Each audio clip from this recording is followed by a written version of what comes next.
Hello everyone, आप सभी लोगों का स्वागत है टीचिंग परीक्षा के आज के इस वीडियो में, जिसके अंदर में फ्रेंड्स हम लोग हमारा जीके जीएस की जो एक विशेष श्रृंखला चल रही है बीपीएससी टीआरई 4.0 के लिए, उसको हम लोग एक कदम और आगे बढ़ाएंगे। आप सभी लोगों का बहुत बहुत स्वागत है आज के इस सेशन के अंदर में। और मैं आप लोगों को बता दूं कि आज के इस सेशन के अंदर में हम लोग बहुत ही ज्यादा इंपॉर्टेंट वाले जो क्वेश्चंस है उनको हम लोग रिवाइज करेंगे। तो चलिए जल्दी जल्दी से हम लोग शुरू करते हैं बिना किसी देरी के। तो सबसे पहले क्वेश्चन की तरफ में अगर मैं आगे बढ़ूं फ्रेंड, तो सबसे पहला क्वेश्चन ही बहुत ज्यादा इंपॉर्टेंट क्वेश्चन है। ठीक है, आप लोग यहाँ पर में देखिए इस क्वेश्चन के अंदर में क्या बोला गया, अभी अभी का करंट अफेयर का क्वेश्चन है। Who among the following former Supreme Court जज has been appointed as the chairperson of United Nation Internal justice Council. देखिए, अब ये इंटरनल जस्टिस काउंसिल क्या होता है ये आप लोगों को समझने वाली बात है। ठीक है, आंतरिक न्याय परिषद। ठीक है, यूनाइटेड नेशन की आंतरिक न्याय परिषद क्या होती है। ठीक है, संयुक्त राष्ट्र की आंतरिक न्याय परिषद क्या है ये भी मैं आपको बताता हूँ। देखिए फ्रेंड्स, आप लोगों को पता है यूनाइटेड नेशंस ऑर्गेनाइजेशन, ठीक है, इसकी स्थापना की गई थी, यूएनओ की स्थापना 1945 के अंदर में। ठीक है, वर्ल्ड वॉर 2 के बाद, ताकि वापस से वर्ल्ड वॉर 3 ना हो जाए और देशों के बीच में कॉपरेशन हो।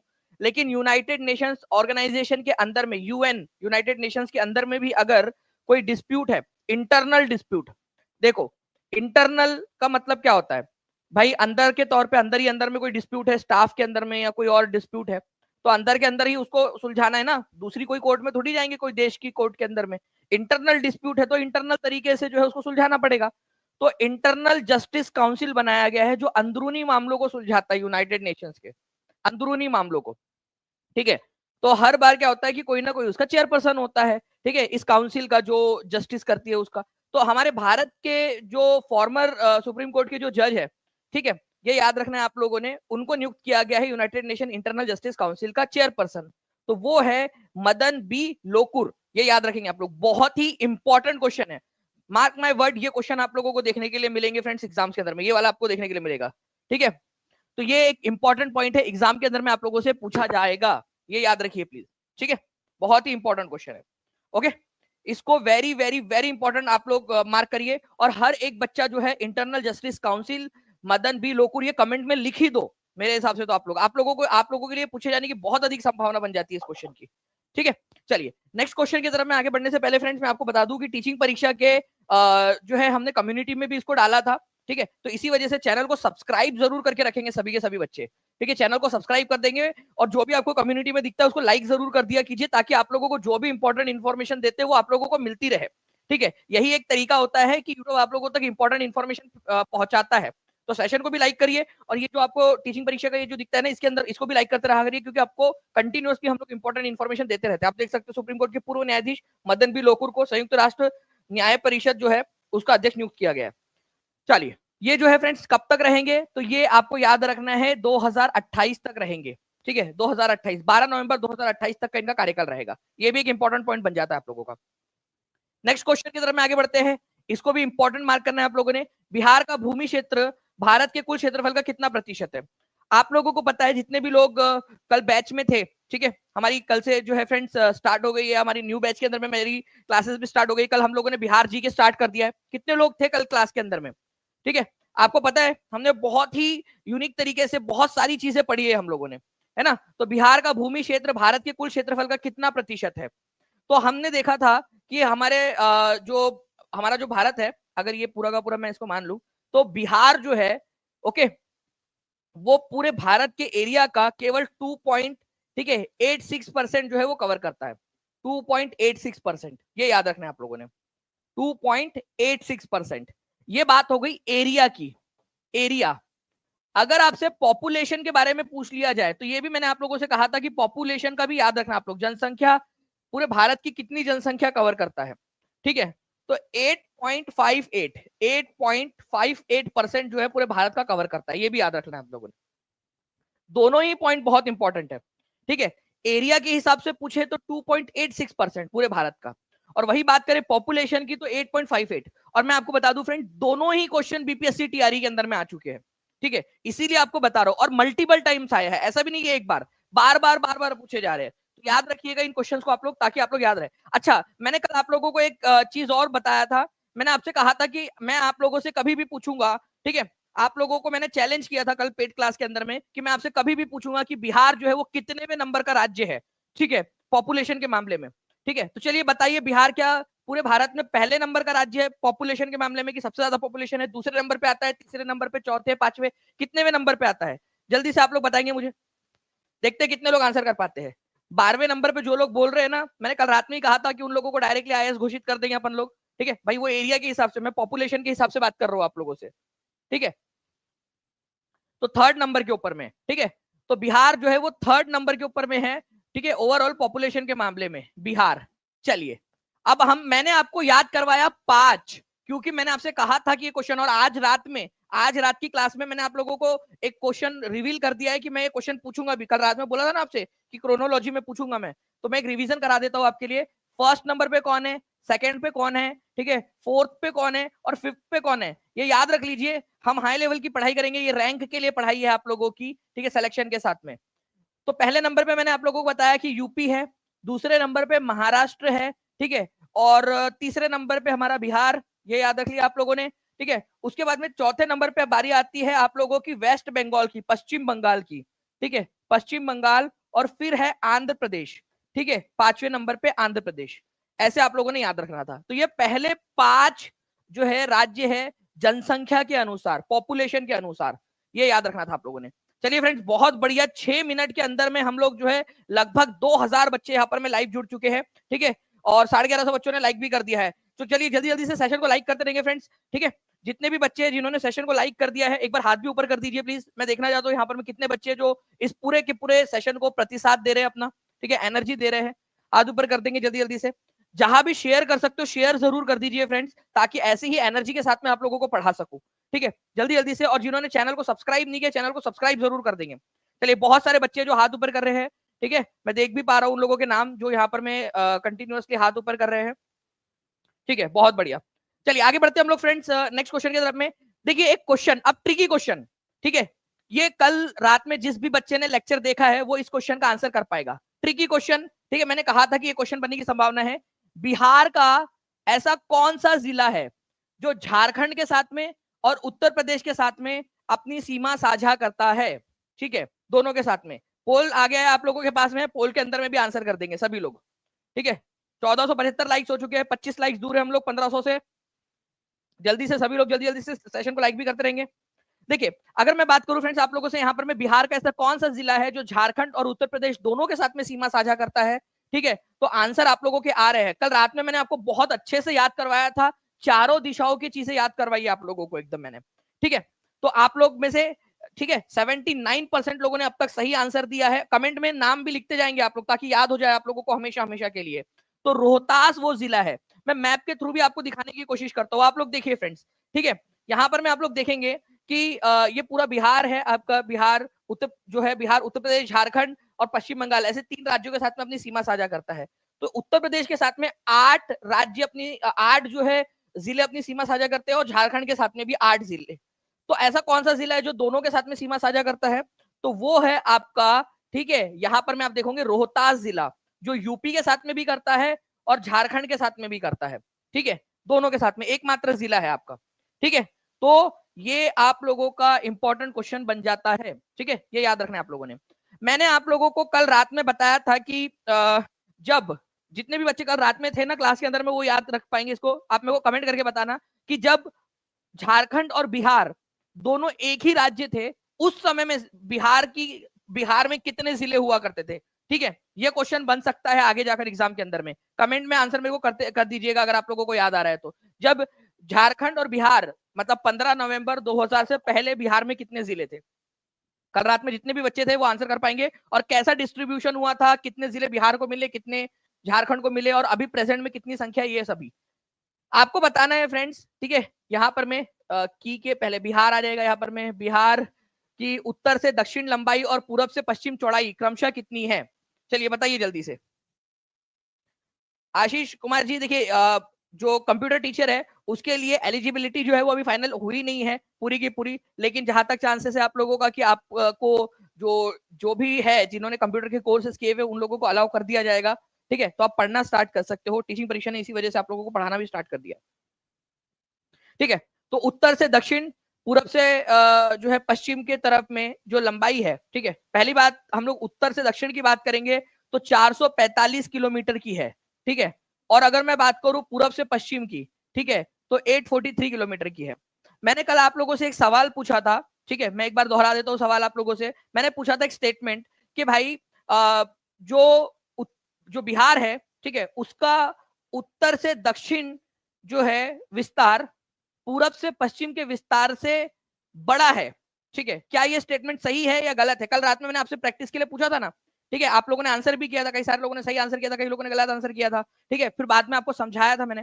तो अब आप लोग बताइए कि क्या ये स्टेटमेंट सही है। चलिए नाउ फ्रेंड नेक्स्ट क्वेश्चन की तरफ में हम लोग आगे बढ़ते हैं हमारे। तो आप यहाँ पर में देख सकते हो कि उत्तर से लेकर दक्षिण तक 345 किलोमीटर है, ठीक है, पूरब से लेकर, ठीक है, पूरब से लेकर पश्चिम तक 483 किलोमीटर का है ये, ठीक है। चलिए नाउ अब देखिए फ्रेंड्स, एक क्वेश्चन आप लोगों का, इस पर्टिकुलर क्वेश्चन का आंसर कर देंगे सभी के सभी लोग। धरातल से भूगर्भ की ओर जाने पर गहराई के साथ तापमान वृद्धि की सामान्य दर लगभग क्या है? इंपॉर्टेंट क्वेश्चन है आप लोगों का ये, ठीक है, बताइए।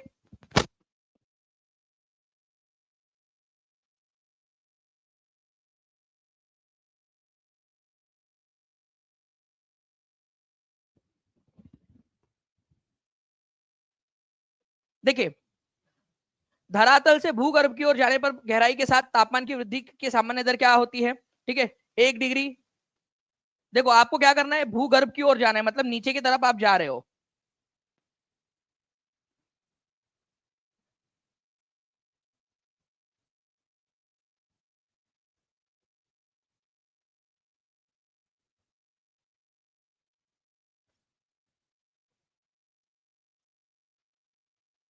जी, तो देखिए फ्रेंड्स, धरातल के अंदर में जब आप 8 किलोमीटर तक जा रहे हो ना, तो क्या होता है कि हर 32 किलोमीटर 32 मीटर के ऊपर में, 32 मीटर के ऊपर में आप लोगों को 1 डिग्री सेल्सियस जो तापमान है, ठीक है, वो लगभग जो है आप लोगों को यहाँ पर में मिलेगा, ठीक है, वृद्धि के साथ में मिलेगा आप लोगों को। तो जैसे जैसे आप नीचे के अंदर में जाते हो, पृथ्वी के धरातल में केंद्र की ओर जाते हो, भूगर्भ की ओर जाते हो, ठीक है, तो आपको हर 32 मीटर की गहराई पर 1 डिग्री तापमान का बढ़त जो है मिलेंगी। कहां तक मिलेंगी? आपको लगभग 8 किलोमीटर तक मिलती है। उसके बाद में वो मतलब समान नहीं रहती, कभी भी कितना भी टेम्परेचर जो है कम ज्यादा हो रहा है वो अलग अलग होता है। 8 किलोमीटर तक लगभग जो है फ्रेंड्स आपको ये वाला पैटर्न देखने के लिए मिलता है, 1 डिग्री सेल्सियस हर 32 मीटर के ऊपर में, ठीक है, तो हर 32 मीटर गहराई पर जाने पर 1 डिग्री सेल्सियस जो है तापमान बढ़ेगा। ये आपका इंपॉर्टेंट क्वेश्चन था, ठीक है। चलिए, तो ये एक इंपॉर्टेंट पॉइंट था, याद रखेंगे आप सभी के सभी, एग्जाम के अंदर में पूछे जाने की प्रबल संभावना बन जाती है आप लोगों की। अब देखिए फ्रेंड्स, एक क्वेश्चन आप लोगों का, ठीक है, सभी लोग, ठीक है, यहाँ पर मैं एक बात तो 1699 लाइक्स हो चुके, जल्दी जल्दी से सेशन को लाइक भी कर देंगे आप लोगों के मोटिवेशन के लिए। देखिए क्वेश्चन यूपी पीसीएस के अंदर में क्वेश्चन आया 22/12/2024 को, ठीक है, 22/12/2024 को ये क्वेश्चन आया। अब इसका आंसर जो है फ्रेंड्स आप लोग, ठीक है, इसको देखिए आप लोग, सिमलीपाल, ये क्वेश्चन कब आया है एक बार पहले ये लिख दो। मैं आपको पता है मैं बिना मतलब के कोई भी बात आप लोगों से बोलता नहीं हूं, ठीक है, 22/12/2024 मतलब केवल 2 दिन पहले, ठीक है, ये क्वेश्चन आया है एग्जाम के अंदर में। सिमलीपाल, नौकरेक, अगस्त्य मलाई, मानस, केरला, उड़ीसा, आसाम, मेघालय, ठीक है, देख लिया आप लोगों ने ये क्वेश्चन? पूरा अच्छे से देख लीजिए, एक एक पॉइंट देख लीजिए आप लोग, मैं आपको बहुत इंपॉर्टेंट बात दिखा रहा हूं अभी, ठीक है। ये आप लोगों का 22/12/2024 लिख दो एक बार, 22/12/2024 को आया क्वेश्चन, 2 दिन पहले आया है क्वेश्चन। अब आप लोग देखिए फ्रेंड्स, यहां पर में 15/7/2024 मतलब 15 जुलाई को ये टीचिंग परीक्षा पे दानिश सर आपको क्वेश्चन कराते हुए, नौकरेक, मानस, सिमलीपाल, अगस्त्य मलाई, और ऑप्शन देखिए आप लोग, बिहार के स्टाइल के अंदर में पढ़ाया था, उससे भी ज्यादा इजी क्वेश्चन आया यूपीपीसीएस में। एक भी पॉइंट अगर अलग है तो बता दीजिए आप लोग, एक भी पॉइंट अगर अलग है, एज इफ के टीचिंग परीक्षा की स्लाइड से क्वेश्चन बना है, ठीक है, एक भी पॉइंट। नौकरेक, मानस, सिमलीपाल, अगस्त्य मलाई है, ठीक है, नौकरेक, मानस, सिमलीपाल, अगस्त्य मलाई। यहां पर में केरल, उड़ीसा, आसाम, मेघालय है, ठीक है, केरल, उड़ीसा, आसाम, मेघालय, ठीक है, आप लोग देख लीजिए, एज इट इज क्वेश्चन है, ठीक है। कल रात में मैंने आप लोगों को 5 बजे वाली क्लास के अंदर में भी दिखाया था क्वेश्चन, है ना। तो आप एज इट इज क्वेश्चन जो है फ्रेंड, टीचिंग परीक्षा आप लोगों का प्यार जो है ना, वो इतना ज्यादा जो है फ्रेंड्स अभी भगवान की दया से आप लोगों के प्यार से इतना ज्यादा बरस रहा है अभी, ठीक है, कि आप देखिए टीचिंग परीक्षा के क्वेश्चन एज इट इज आ रहे हैं, और मैं आपको बता रहा हूँ कि टीचिंग परीक्षा के साथ में आप कई सारी जॉब्स क्लियर कर सकते हो, ठीक है, ये मेरा प्रॉमिस। और कल रात में मैंने आप लोगों को बताया भी था पेड क्लास के अंदर में भी कि किस तरीके से हम लोग पढ़ाई करने वाले आगे में। तो अब आप लोग आंसर करेंगे इसका। देखिए यहाँ पर मैंने बताया नौकरेक मेघालय के अंदर में है, मानस आसाम के अंदर में है, सिमलीपाल उड़ीसा के अंदर में। ये आपको जो है फ्रेंड्स 15/7/2024 को ही पढ़ा दिया था मैंने, आप देख सकते हो। क्लास अभी भी मौजूद है यूपी टीचिंग परीक्षा के यूट्यूब चैनल के ऊपर में भी, ठीक है। पेड क्लास में भी करवाया था ये। नौकरेक मेघालय, मानस आसाम, सिमलीपाल उड़ीसा, अगस्त्य मलाई केरल और तमिलनाडु दोनों में है, केरल प्लस तमिलनाडु, ठीक है। वहां लिख भी दिया था मैंने, केरल प्लस तमिलनाडु दोनों के अंदर में है, ठीक है। अब यहाँ पर मैं आप लोग देखिए ये क्वेश्चन, ठीक है। सिमलीपाल उड़ीसा, नौकरेक मेघालय, अगस्त्यमलाई तमिलनाडु प्लस केरला, ठीक है, और मानस आसाम। आप लोग बता दीजिएगा आंसर क्या हो रहा है, कमेंट के अंदर में आंसर करके बता देंगे आप लोग, ठीक है। चलिए, अगर आप लोग चाहते हो कि ऐसे ही फ्रेंड्स आप लोगों की भी एग्जाम क्लियर हो जाए, आप लोग भी जो है आगे बढ़ जाए, तो आप सभी के सभी टीचिंग परीक्षा के साथ में जरूर जुड़िए, क्योंकि ये एक फैसला आप लोगों की जिंदगी बदल सकता है, आपकी, आपके परिवार की, आपके आने वाले भविष्य को जो है और ज्यादा सुखदायी बना सकता है, ठीक है। चलिए, आपको प्रूफ दिखा दिया है मैंने डायरेक्टली, ठीक है। और ये टीचिंग परीक्षा के चैनल पर अवेलेबल है, मैं तारीख के साथ बता रहा हूं, आप जाकर देख सकते हो। देखिए फ्रेंड्स, यहाँ पर मैं 15 मार्च 2024 को टीआरई का लीक पेपर, किस वर्ष बिहार को बंगाल से अलग किया गया था, ठीक है। बिहार को बंगाल से अलग किया गया था, ये क्वेश्चन आया, ठीक है आप लोगों का। बिल्कुल क्रिक इन्फो फैन पेज जी, ठीक है। आपको कल आपका जो आप बोल रहे हो ना, कल आपका वो सपना पूरा हो जाएगा कल ही। देखिए, तो फ्रेंड्स यहाँ पर मैं जब मैं बात करूं आप लोगों से, तो बिहार और बंगाल को अलग करने की जो बात हुई थी आप लोगों की, वो हुई थी 1 अप्रैल, ठीक है, अप्रैल 1912 को, ठीक है। कल मैप भी दिखाया मैंने आप लोगों को पूरा कि किस तरीके से मैप में बिहार, बंगाल, उड़ीसा, ठीक है, झारखंड आज का पार्ट जो है, आज का बांग्लादेश, वो पूरा एक ही बंगाल प्रांत हुआ करता था, ठीक है। तो बिहार को अलग कर दिया गया उससे, ठीक है, 1 अप्रैल 1912 को। तो यहां पर मैं दिया नहीं है, तो आंसर उपरयुक्त में से कोई नहीं, ठीक है। आंसर होगा none of the above. A answer जिसने भी लगाया है वो सबका गलत है, ए आंसर लगाने वालों का, क्योंकि उस समय में बंगाल का बंटवारा हुआ था, बंगाल का बंटवारा हुआ था, लॉर्ड कर्जन ने किया था 16 अक्टूबर 1905 को वो बंटवारा अस्तित्व में आया था। लेकिन जब बात हम लोग करेंगे फ्रेंड्स यहाँ पर में हमारे जो है कि बिहार को कब अलग किया गया, तो 1 अप्रैल 1912, सभी लोग लिख देंगे कमेंट में 1 अप्रैल 1912 को, लिख दीजिए जल्दी जल्दी से, ठीक है। 17 मिनट के अंदर में फ्रेंड्स 3000 के करीब बच्चे जुड़ चुके हैं, 1926 लाइक्स हो चुके हैं। नेक्स्ट क्वेश्चन तक हम लोग टारगेट रखते हैं कि 2000 प्लस लाइक्स हो चुके हो, ठीक है। क्या आप लोग कर दोगे, ठीक है, सभी लोग मिलकर। ये आप लोग देख सकते हो फ्रेंड्स, आप लोगों को यहाँ पर मैं पूरा ड्रॉ करके बताया मैंने कि मान लीजिए आप लोगों का पूरा बंगाल है, ठीक है। यहाँ पर मैं आप लोग देखिए कि बिहार जो है इसको अलग कब किया गया था, बिहार एंड उड़ीसा प्रोविंसेस को 2 मार्च को जो है घोषणा हुई थी 1912 को। लेकिन ये अस्तित्व में कब आया था आप लोगों का, ये अस्तित्व में आया था, सर लिख दीजिए प्लीज, यहाँ पर मैं ये घोषणा दिख रही है आप लोगों को। और ये घोषणा होने के बाद में लागू कब हुआ था, ये तो लागू हुआ था 1 अप्रैल, ठीक है, 1912 को। ये पूरा पढ़ाया हुआ है, ठीक है आपको। टीचिंग परीक्षा मतलब सिलेक्शन, अब सिलेक्शन के साथ में रैंक भी, ठीक है। देखिए फ्रेंड्स, यहाँ पर मैं बिहार को बंगाल प्रेसिडेंसी से कब अलग किया गया था, इसका आंसर आप लोग कमेंट के अंदर में कर देंगे, हम लोग आगे बढ़ते हैं नेक्स्ट क्वेश्चन की तरफ में जल्दी से, ठीक है। नेक्स्ट जो है फ्रेंड्स, ये क्वेश्चन का आंसर आप लोगों ने कर दिया होगा।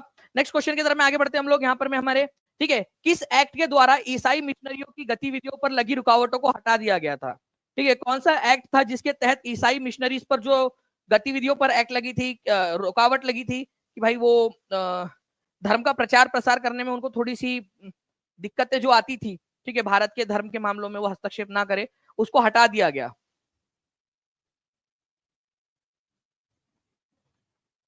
जी, तो देखिए फ्रेंड्स, मैं अगर आप लोगों को बताऊं तो वो एक्ट था चार्टर एक्ट, ठीक है, चार्टर चार्टर एक्ट ऑफ 1813, ठीक है, चार्टर एक्ट ऑफ 1813। अब आप लोग सोच रहे होंगे कि सर ये इतना हार्ड क्वेश्चन हम कैसे करेंगे एग्जाम के अंदर में। मैं आपको बता दूं ये बिल्कुल हार्ड क्वेश्चन नहीं है, बिल्कुल भी हार्ड नहीं है पढ़ने वाले बच्चों के लिए। मैं आप लोगों को जो जितने भी कानून बने हैं अंग्रेजों के समय में, ठीक है, ईस्ट इंडिया कंपनी के दौर में और ईस्ट इंडिया कंपनी के बाद में जब ब्रिटिश शासन को दे दिया गया 1858 के अंदर में, उसके बाद में जो कानून बने हैं उसके अंदर में भी दोनों ही तरीके के कानून में पढ़ाता हूं आपको। मैंने टीआरई 3 में भी पढ़ाया था, टीआरई 4 के अंदर में भी पढ़ाया मैंने, न्यू बैच में भी मैं पढ़ाने वाला हूं। जितने भी बच्चे जुड़ना चाहते हैं जुड़ जाएंगे, ठीक है, मैं आपको ये पढ़ाने वाला हूं। मुझे नहीं लगता कि ये क्वेश्चन टफ है करके, लेकिन पढ़ाई जरूरत है आपको। ये सारी चीजें जो बनते हैं क्वेश्चन वो मैं आपको करवाने वाला हूं, ठीक है। आप लोगों का कि धार्मिक धर्मांतरण में जो एक्टिविटीज होती है, ईसाई धर्म में कन्वर्ट करवाने की जो एक्टिविटीज होती है, उसमें जो है जो रोक थी क्रिश्चियन मिशनरीज के ऊपर में, क्रिश्चियन मिशनरीज मतलब धर्म प्रचारक, ईसाई धर्म के प्रचारक, उनको चार्टर एक्ट 1813 के जरिए हटाया गया था, ये पाबंदी उनके ऊपर से। तो मैं आपको ये सारी चीजें पढ़ाने वाला हूँ। और मैं आपको क्यों पढ़ाने वाला हूँ ये चीजें, मैं आपको बता दूं फ्रेंड्स कि मैंने अपने जीवन का बहुत लंबा समय जो है वो पीवाईक्यूज देखने के अंदर में गुजारा है।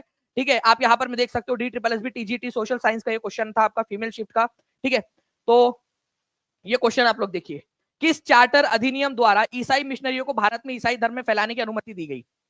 अब आप लोग आंसर कर सकते हो। तो जो भी बच्चे टीचिंग परीक्षा के साथ में जुड़ना चाहते हैं, नीचे में नंबर चल रहा है आप लोगों का, उस पर कॉल या व्हाट्सएप कर दीजिए, या फिर अगर आप जुड़ना चाहते हो तो मैं आप लोगों को एक तरीका भी बताता हूँ। ठीक है, बहुत ही सिंपल सा तरीका है, जो लोग टीचिंग परीक्षा के साथ में जुड़ना चाहते हैं। ठीक है, यहाँ पर मैं आप लोग देखिए, ये आप लोग वीडियो देख रहे हो, मान लीजिए आपको क्या करना है, डिस्क्रिप्शन में एक लिंक दी गई है, डिस्क्रिप्शन में एक लिंक दी गई है, वो डिस्क्रिप्शन में लिंक का नाम है how to buy BPSC TRE 4.0 course, आप देख पा रहे होंगे आपके ऐप के ऊपर, आपके स्क्रीन पर।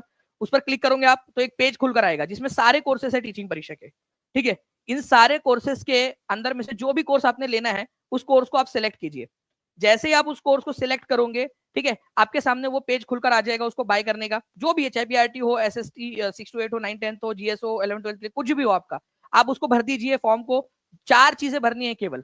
ठीक है, वहां बाय नाउ का ऑप्शन आ जाता है आप लोगों का, आप इस पर क्लिक करोगे, आगे बढ़ोगे, पेमेंट करनी है और बस। ठीक है, ये देखिए पेमेंट का पेज आ गया आपके सामने, जैसे भी आपको सुविधा होती है उस हिसाब से पेमेंट कर दीजिए, यूपीआई के थ्रू या जिसके भी थ्रू आपको करना है। ठीक है, पेमेंट किया, डन, कोर्स आपके ऐप में ऐड, इतना आसान है। ठीक है, एग्जामिनर आपकी क्लास देखकर ही पेपर बनाते हैं सर, शिखा शिखा जी बोल रहे, बिल्कुल शिखा जी। ठीक है, हम एग्जामिनर के माइंड को पढ़ लिए है अभी। चार्टर अधिनियम ईसाई मिशनरी को धर्म फैलाने में मदद अनुमति दिया 1813 का। कितने लोगों ने सही आंसर कर दिया था, अभी हाथ ऊपर कर देंगे एक बार मेरे। ठीक है,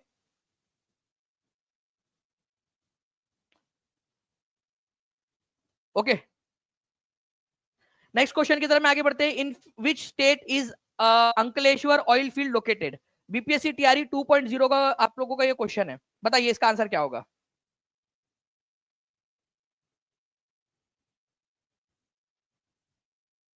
चलिए, बहुत सारे बच्चे हैं जिन लोगों का कोई जो है आंसर सही आया है। यहाँ पर मैं आप लोग देखिए फ्रेंड्स की अंकलेश्वर तेल क्षेत्र किस में स्थित है? बीपीएससी टीआरई 2.0 का ये आप लोगों का क्वेश्चन है, तो आंसर गुजरात हो जाएगा आप लोगों का। आप लोग देखिए फ्रेंड्स यहाँ पर मैं, ठीक है, कुछ चीजें बता रहा हूँ आप लोगों को। अगर खंबात ऑयल क्षेत्र आप लोगों से बोला जाए, ऑयल एरिया कहाँ पर में? खंबात की खाड़ी, ऑब्वियस बात है गुजरात के अंदर में।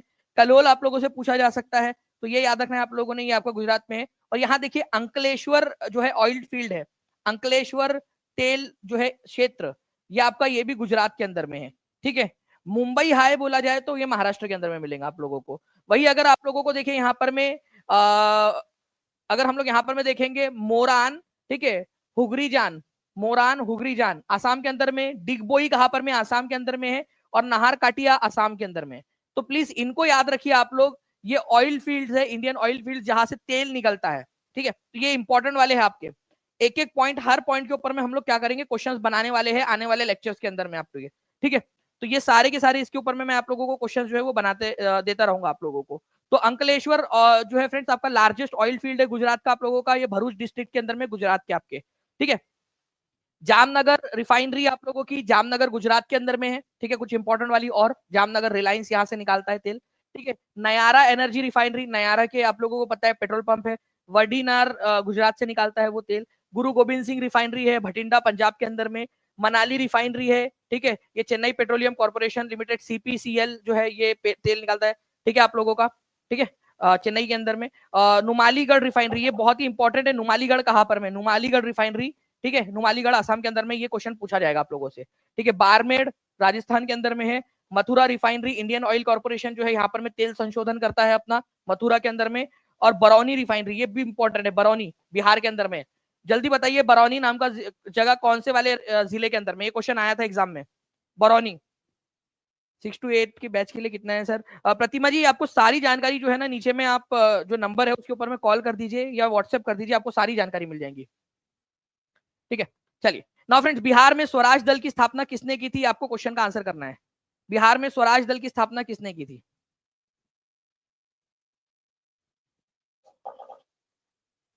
देखिए स्वराज दल, आपको पता है फ्रेंड्स, स्वराज दल जो है ये स्वराज पार्टी जो बनी थी ना, स्वराज पार्टी, ठीक है, ये बनी थी आप लोगों की फर्स्ट जनवरी, ठीक है, 1923 के अंदर में, 1923 में ये बनाई गई थी चित्तरंजन दास, मोतीलाल नेहरू जैसे जो लोग थे उनके द्वारा।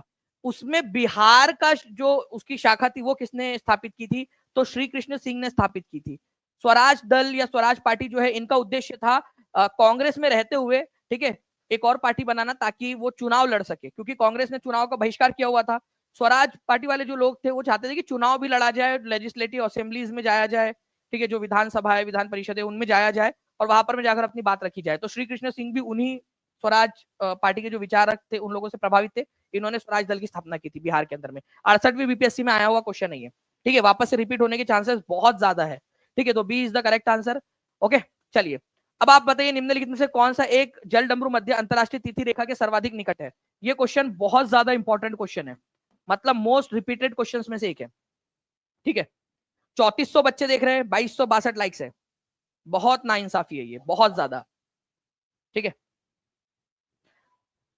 आप लोगों को बता दूं फ्रेंड्स कि आज शाम में, ठीक है, आप लोगों का जो है जो पेड क्लास है उसके अंदर में जो बिहार जी के कल हम लोगों ने पढ़ा था, मैं आपके आज रिवीजन भी लेने वाला हूं। आप लोगों को बोला था, आपसे प्रॉमिस दिया था मैंने कि आज आप सारे लोग पढ़कर आएंगे, और साथ ही साथ जो है फ्रेंड्स हम लोग आज एडवांस वाला जो है उसका पोर्शन भी पढ़ेंगे। तो जितने भी लोग हैं आज 9:30 बजे जरूर जुड़ जाएंगे टीचिंग परीक्षा के एप्लीकेशन के ऊपर में, जितने भी लोग हैं जो जुड़े हुए हैं ऐप पे। देखिए अगर मैं बात करूं फ्रेंड्स आप लोगों से जल डमरू मध्य क्या होता है, तो पहली बात तो जल डमरू मध्य क्या है कि भाई ये एक जल का बड़ा सा स्रोत है, ठीक है, और यहाँ पर में एक जल का बड़ा सा स्रोत, कोई महासागर सागर हो सकते हैं दोनों, इन दोनों को जो जोड़े हुए है ना उसको जल डमरू मध्य बोला जाता है, इसको जो इन दोनों को जोड़े हुए है, ठीक है। आपको पता है फ्रेंड्स कि अंतरराष्ट्रीय तिथि रेखा जो है आप लोगों की प्रशांत महासागर, आर्कटिक महासागर और प्रशांत महासागर के में से जाती है। तो आर्कटिक महासागर, ठीक है, और प्रशांत महासागर जो सबसे बड़ा है, पैसिफिक ओशन सबसे बड़ा जो है, उन दोनों को जो जोड़ता है वो है बेरिंग जलडमरू मध्य। मैप के थ्रू दिखाता हूं आप लोगों को, ठीक है। यहाँ पर मैं आप लोग देख सकते हो फ्रेंड्स, ये अंतरराष्ट्रीय तिथि रेखा यहाँ से जाती है, ठीक है, ये हमारा ये 2D में दिख रहा है, अगर 3D में आप देखोगे तो यहाँ से जाती है अंतरराष्ट्रीय तिथि रेखा, ठीक है। यहाँ पर में आपका रशिया है, यहाँ पर में इधर साइड में एशिया, इधर साइड में आपका नॉर्थ अमेरिका, साउथ अमेरिका इधर साइड में। तो ये आर्कटिक ओशन और पैसिफिक ओशन उनके बीच में यहाँ पर में बेरिंग जलडमरू मध्य, बेरिंग जलडमरू मध्य, बेरिंग स्ट्रेट जिसको बोलते हैं। अंतरराष्ट्रीय तिथि रेखा भी यहीं से जाती है, तो बेरिंग स्ट्रेट अंतरराष्ट्रीय तिथि रेखा के सबसे पास में, देखिए अंतरराष्ट्रीय तिथि रेखा जा रही है और यहाँ पर में बेरिंग जलडमरू मध्य, ठीक है। तो बेरिंग जलडमरू मध्य अंतरराष्ट्रीय तिथि रेखा के सबसे ज्यादा पास में है, ठीक है, ये याद रखना है आप लोगों ने। ओके, डायरेक्ट पृथ्वी से सूरज की दूरी कितनी है, एग्जाम में आया हुआ क्वेश्चन, पृथ्वी से सूरज की दूरी कितनी है। अब देखिए यहाँ पर मैं आप लोगों का जो है फ्रेंड्स मिलियन किलोमीटर में पूछा हुआ है, ठीक है। तो दो तीन तरीके से पूछा जा सकता है। आपको पता है फ्रेंड्स कि 15 करोड़, लगभग लगभग 15 करोड़ किलोमीटर है, 15 करोड़ किलोमीटर, ठीक है, ये है लगभग लगभग। वही अगर मैं बात करूं मिलियन के अंदर में, तो 15 करोड़ को अगर आपको कन्वर्ट करना है, ठीक है, 15 करोड़ को अगर आपको कन्वर्ट करना है मिलियन में, तो ये आप लोगों का 150 मिलियन हो जाएगा, ठीक है, 150 मिलियन किलोमीटर, ठीक है। तो 150 मिलियन किलोमीटर, सिंपल। ये आपका कन्वर्जन आपको पता होना चाहिए कि हर 10 मिलियन का मतलब 1 करोड़ होता है, 10 मिलियन का मतलब होता है 1 CR, ठीक है। तो 100 मिलियन का मतलब होगा 10 करोड़, ठीक है। तो 150 मिलियन का मतलब हो जाएगा, 150 मिलियन का मतलब हो जाएगा 15 करोड़, सिंपल, ठीक है। तो ऐसे कन्वर्जन आपको पता होना चाहिए, मिलियन में अगर पूछे तो आप लोग आंसर कर पाए, ठीक है। चलिए नेक्स्ट क्वेश्चन की तरफ में हम लोग आगे बढ़ते हैं फ्रेंड्स। 1863 में, ठीक है, इंडियन सिविल सर्विसेज पास करने वाले प्रथम भारतीय इनमें से कौन थे? Very very very very super duper important question, ठीक है, इंपॉर्टेंट क्वेश्चन है आपका। चलिए बहुत ज्यादा इंपॉर्टेंट है। 2492, 8 लाइक्स दूर है हम लोग, अब 7 लाइक्स दूर है हम लोग यहाँ पर में हमारे 2500 से। जल्दी जल्दी से सभी लोग सेशन को लाइक भी करते रहेंगे, और जिन्होंने चैनल को सब्सक्राइब नहीं किया चैनल को सब्सक्राइब जरूर कर लेंगे फ्रेंड्स। देखिए 1863 में किया था, अपने आप में एक इंपॉर्टेंट पॉइंट बन जाता है ये आप लोगों का, ठीक है, अपने आप में एक ये इंपॉर्टेंट पॉइंट है। ओके, उसके बाद में Devendra Nath Thakur, Satyendra Nath Thakur, Surendra Nath Banerjee, more than one of the above, none of the अबो।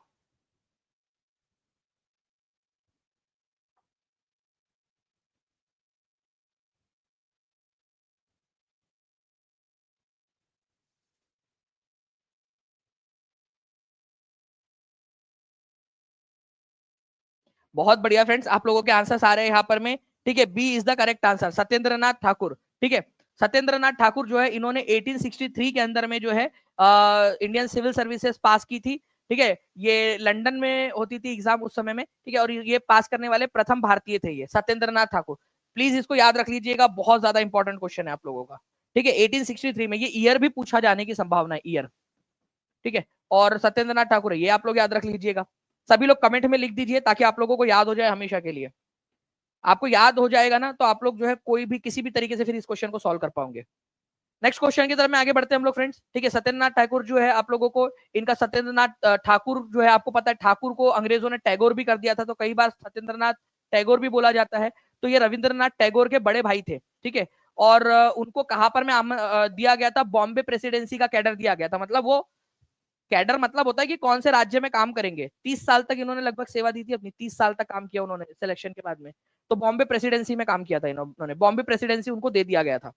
ठीक है, जैसे आपको जिला आवंटन होता है ना, वैसे यहाँ पर में राज्य आवंटन होता है, तो बॉम्बे प्रेसिडेंसी दिया गया था इनको। नाउ फ्रेंड देखिए, universal suffrage means that the right to vote is not restricted bye.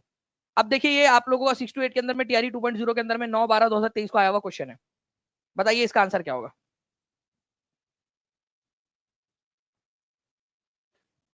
Channel को सब्सक्राइब भी करते रहेंगे जितने भी लोग नए जुड़े हुए हैं, और जो टीचिंग परीक्षा के साथ में एप्लीकेशन पर जुड़ना चाहते हैं, नीचे में नंबर चल रहा है, उस पर कॉल या व्हाट्सएप कर दीजिए। ठीक है, और आप लोग जो है फ्रेंड्स, आपका एक फैसला आप लोगों को बहुत ज्यादा आगे बढ़ा सकता है, आपका भविष्य बदल सकता है। ठीक है, तो देखिए, नॉट नॉट रेस्ट्रिक्टेड बाय मतलब आप कोई भी जाति के हो, कोई भी जो है लिंग के हो, लड़का हो लड़की हो या कोई और लिंग के हो, कोई फर्क नहीं पड़ता। आपका बिलीफ क्या है, ठीक है, आप भगवान में मानते हो नहीं मानते हो, कौन से भगवान में मानते हो, कोई फर्क नहीं पड़ता। ठीक है, आपके पास में संपत्ति है नहीं है, इससे कोई फर्क नहीं पड़ता। तो vote is not restricted by, इससे भी रेस्ट्रिक्टेड नहीं है, इससे भी नहीं है, और इससे भी नहीं है। तो आंसर होगा आपका मोर than one of the above. ठीक है, कि सार्वभौमिक मताधिकार का अर्थ यह है कि किस मत देने का अधिकार नियंत्रित नहीं होता है, जाति या लिंग से, आस्था से, संपत्ति से, इन तीनों से भी नियंत्रित नहीं होता है। ठीक है, तो answer more than one of the above हो जाएगा आप लोगों का।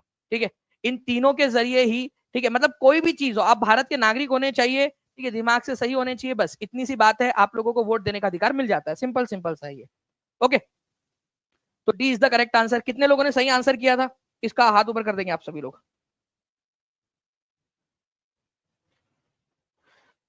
शशि बालाजी, आप बोलो ओल्ड वाला भी बैच मिल सकता है क्या सर, अभी कोई बैच लूँ तो। देखिए, आपको आपके लिए ना हमने ऑफर रखा हुआ था, आप लोगों को बहुत लंबा समय दिया भी था हमने। ठीक है, लेकिन मैं फिर भी एक बार बात करूंगा, जो भी बच्चे हैं जो जुड़ चुके हैं उन लोगों को भी क्या हम लोग दे सकते हैं अभी भी। ठीक है, हम लोग उसके ऊपर में विचार करेंगे, लेकिन जो बच्चे अभी तक जुड़ चुके होंगे वो, ठीक है, उनके ऊपर में विचार किया जाएगा। चलिए आगे बढ़ते हैं हम लोग। यहाँ पर मैं पहले चांद पर पैर रखने वाला पहला व्यक्ति कौन था। ठीक है, चांद पर पहला कदम किसने रखा और चांद पे दूसरा कदम किसने रखा। ठीक है भाई, पहला कदम भी उसी ने रखा था, दूसरा भी उसी ने रखा था, लंगड़ी करते हुए नहीं जा रहा था वो। ठीक है, तो चांद पर पैर रखने वाला पहला व्यक्ति, ठीक है, तो नील आर्मस्ट्रांग थे। ठीक है, कौन से साल में रखे थे ये भी आप लोगों ने याद रख लेना है फ्रेंड्स, इंपॉर्टेंट पॉइंट है। B is the correct answer, 66वीं बीपीएससी के अंदर में आया हुआ क्वेश्चन। ठीक है, तो आप देख सकते हो कि रोचक तथ्य में दिया हुआ है एनसीईआरटी में, नील आर्मस्ट्रांग पहले व्यक्ति थे जिन्होंने 20 जुलाई 1969 को, अब देखिए कहीं जगह पे आपको 19 जुलाई मिलेगा, कहीं जगह पे 20 जुलाई मिलेगा। आप किसको मानोगे भाई, एनसीईआरटी में जो दिया हुआ है, एनसीईआरटी के अंदर में दिया हुआ है ये, या एनसीईआरटी का स्क्रीनशॉट आप देख सकते हो। तो 20 जुलाई 1969, ये ईयर आप लोग याद रख लीजिए एटलीस्ट, कम से कम। ठीक है, ईयर बहुत इंपॉर्टेंट है। ठीक है, ये वाला 1969 के अंदर में, कोई है आप लोगों में से जिसका जन्म हो चुका था 1969 के अंदर में। ठीक है, आप में से कोई है जिसका जन्म हो चुका था 1969 के अंदर। चलिए, तो नील आर्मस्ट्रांग पहले व्यक्ति जिन्होंने चंद्रमा के ऊपर में कदम रखा था, ये उनके ओरिजिनल ये फोटो है उस समय की। चलिए नाउ फ्रेंड्स, नेक्स्ट क्वेश्चन की तरफ में आगे बढ़ते हैं हम लोग। 9-10 का एक क्वेश्चन आपका टीआरई 1 का, which of the following is incorrect about money bill. देखो, it is related to financial matter, पैसों से रिलेटेड है भाई, ये वित्तीय मामलों से संबंधित है। ठीक है, it can be introduce in Lok Sabha only, सही बात है, केवल लोकसभा में इंट्रोड्यूस किया जा सकता है इसको। ठीक है, it can be introduce in the Rajya Sabha only. ठीक है, गलत। राज्य, देखो, दो और तीन एक साथ सही हो सकते हैं क्या, आप लोग खुद बताओ, आप तो इतने समझदार बच्चे हो यार, इतने इंटेलिजेंट बच्चे हो, आप बताओ। ठीक है, ठीक है, आप लोग बताओ, इतना इंपॉर्ट आप लोग जो है। ठीक है, एस्पिरेंट अनमोल जी, मैंने आपको पहले भी बताया था कि आप एक बार कनेक्ट करके वो कर लीजिए। टीचिंग परीक्षा के चैनल के ऊपर। देखिए अगर मैं बात करूं फ्रेंड्स, यहाँ पर मैं ये लोकसभा के अंदर में इंट्रोड्यूस किया जा सकता है, ये बिल्कुल सही है। राज्यसभा में इंट्रोड्यूस किया जा सकता है, ये गलत है आप लोगों का। आपसे इनकरेक्ट वाला ही पूछा है, तो 3 होना चाहिए उस पॉइंट के अंदर में। तो यहाँ पर मैं देखो, यहाँ भी 3 है, यहाँ भी 3 है, यहाँ भी 3 है, ठीक है। जहां पर देखो it can be introduced in Lok Sabha only, 2 answer नहीं हो सकता, तो जहां 2 दिया है उसको काट दो, क्योंकि आपसे गलत वाला पूछा है, ये बात को समझना आप लोग, आपसे गलत वाला पूछा है, तो ये भी आंसर नहीं हो सकता। आंसर या तो आप लोगों का सी होगा या तो नन ऑफ दी अबव होगा। मोर than one of the above भी आंसर नहीं हो सकता आपका। ए नहीं हो सकता, बी नहीं हो सकता, डी भी नहीं हो सकता। कितने लोग इस यहां तक पहुंच चुके हैं, हाथ ऊपर कर दो एक बार प्लीज। मैं ये अंडरस्टैंड, मेरे को जजमेंट करने में आसानी होगी कि कितने लोग समझदारी से काम ले रहे हैं। हाथ ऊपर कर दो, यहां तक पहुंच गए, एटलीस्ट ये समझ आ गया, नहीं भी पहुंचे थे बट अब समझ में आ गया कि लोकसभा में इंट्रोड्यूस किया जा सकता है आप लोगों का मनी बिल। ये बिल्कुल सही बात है। मनी बिल जो होता है आपका वित्तीय जो विधेयक होता है, वित्त विधेयक, केवल और केवल लोकसभा में प्रस्तुत किया जा सकता है, ये सही है। राज्यसभा में किया जा सकता है, गलत है। राज्यसभा में प्रस्तुत ही नहीं कर सकते उसको। राज्यसभा केवल 14 दिन के अंदर में जो लोकसभा ने पास किया है उसमें अपना सलाह दे सकता है बस, ठीक है। ये फाइनेंस से रिलेटेड होता है, ये भी बिल्कुल सही है आप लोगों का। तो 1 भी आंसर नहीं हो सकता, तो यहां पर मैं देखो 1 को दिया हुआ है उसने कि 1 को असत्य है, तो ये भी गलत हो गया। तो आंसर बचा क्या फिर? बचा क्या फिर? बचा यहां पर मैं आप लोगों का केवल ई, नन ऑफ दी अबव, ठीक है। Certificate from the speaker is required on it's nature. ये कैसा है, क्या ये मनी बिल है या नहीं है, इसका डिसीजन कौन लेता है, ठीक है। इसकी प्रवृत्ति पर कौन निर्धारित करता है? सभापति, ठीक है। लोकसभा का सभापति होना चाहिए था यहाँ पर में, बट मैंने आपको हमेशा बताया है, ठीक है, अगर हिंदी और इंग्लिश में डिस्क्रिपेंसी होंगी तो हमेशा इंग्लिश वाले को माना जाएगा। यहाँ स्पीकर लिखा हुआ है और स्पीकर जो है वो लोकसभा का होता है, ओके। ये याद रखना है आप लोगों ने। सभापति लोकसभा के स्पीकर को भी बोल देते हैं और राज्यसभा के अध्यक्ष को भी बोल देते हैं, लेकिन यहाँ स्पीकर लिखा है तो इंग्लिश वाले को सही माना गया, तो ये आप लोगों का सही है। तो 4 भी जहां जहां है वो भी आंसर नहीं हो सकता था आप लोगों का, क्योंकि गलत वाला पूछा है। तो आंसर आप लोगों का नन ऑफ दी अबव हो गया, सब सिंपल, ठीक है। तो सिंपल आंसर क्या हो गया आप लोगों का? None of the above, okay. क्योंकि केवल और केवल तीसरा वाला गलत था। Only 3 is wrong, only 3 is wrong, ठीक है, इनकरेक्ट। बाकी सारे सही है। तो आपसे इनकरेक्ट पूछा था ना, इसी वजह से none of the above answer हो जाएगा आप लोगों का, क्योंकि ओनली 3 कहीं पे भी दिया नहीं है। समझ गए आप लोग? ओनली 3। चलिए वेरी गुड फ्रेंड्स, बहुत बढ़िया, E is the correct answer, ठीक है।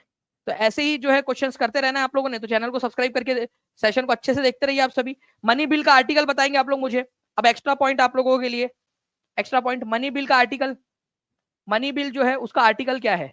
आर्टिकल एक, मैं एक इंपॉर्टेंट आर्टिकल वाली क्लास भी लेने वाला हूँ, ठीक है, बहुत जल्द पेड क्लास के अंदर में, तो उसके लिए भी तैयार रहिएगा आप लोग। बड़ी क्लास रहेंगी जिसमें हम इंपॉर्टेंट आर्टिकल्स करेंगे पूरे के पूरे,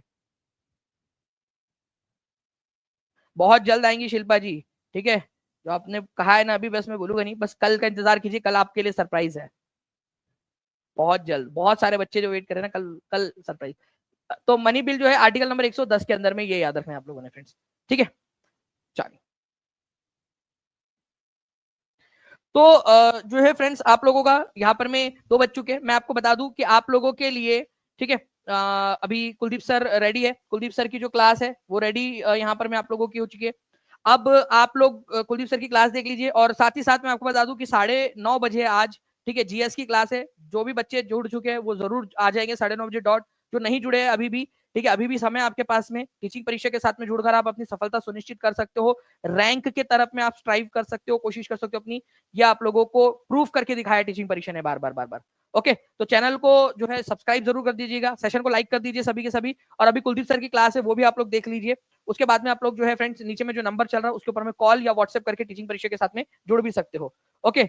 सर कॉम्बो वाला बैच ले लिया है sir, thank you very much. चलिए, राधे राधे जी, चलो बहुत अच्छी बात है आपका, ठीक है।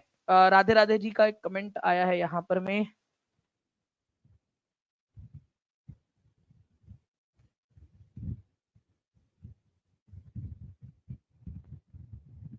चलिए। सर टीजीटी एसएसटी में सिलेक्शन हो गया है सर, मैंने आपका कॉम्बो बैच लिया था, थैंक यू टीचिंग परीक्षा। चलो राधे राधे जी, आपका जो भी ओरिजिनल नाम हो वो भी लिख दीजिएगा प्लीज, आपने मतलब वहां पर मैं अपना यूट्यूब पे राधे राधे लिखा है, कॉन्ग्रेचुलेशन बाय द वे आपको, ओके। चलिए, तो thank you very much friends, take care and bye, God bless you all, thank you very much, bye, thank you. Ghaus ji, आपको 40 नंबर की तैयारी करनी है, जीएस वाला बैच भी अवेलेबल है। ठीक है, आप कर सकते हो उसको। Thank you.